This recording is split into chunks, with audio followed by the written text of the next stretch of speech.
In order to track hurricanes, there are a number of scientific tools that meteorologists use to determine the storm's intensity. And those include a network of ocean robots, and those robots will collect critical data. Susan Wafels is a senior scientist at the Woods Hole Oceanographic Institute down in Falmouth, Massachusetts, right on the Cape. She joins us live here today. Susan, such a pleasure. Thank you. First question, you hear about the hurricane planes, right, tracking from above, and they can get a good idea of how a hurricane or a big storm is tracking. But tell us how these robots are also being used to help us understand where they're moving. Yeah, so hurricanes really take a huge amount of energy out of the ocean. The ocean sort of feeds their intensity. And so we can sort of get a picture of the surface temperature of the ocean from space, from satellites. But to understand how deep those warm layers go, we actually have to have instruments in the water.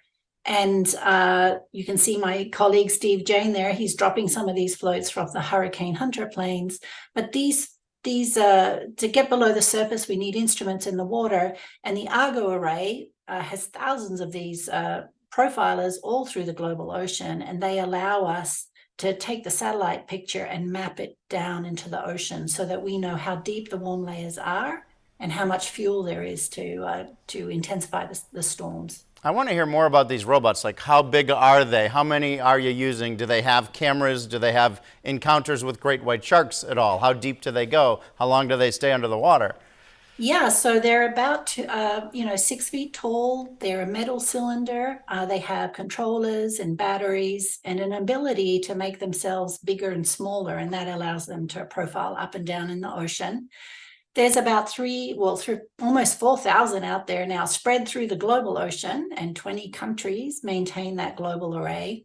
And they send their data back through a satellite network. So we get the data after the float, with about 20 or 30 minutes after the float has serviced.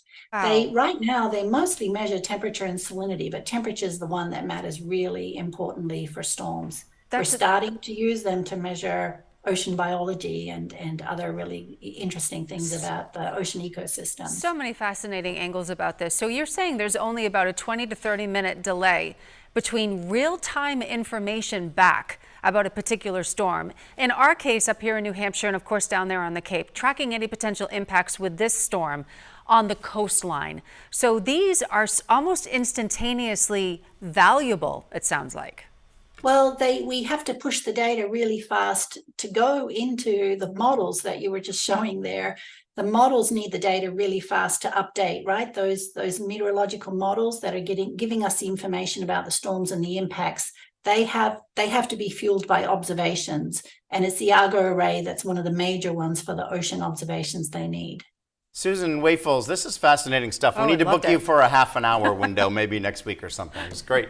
Great learning some science today. Thank you so much.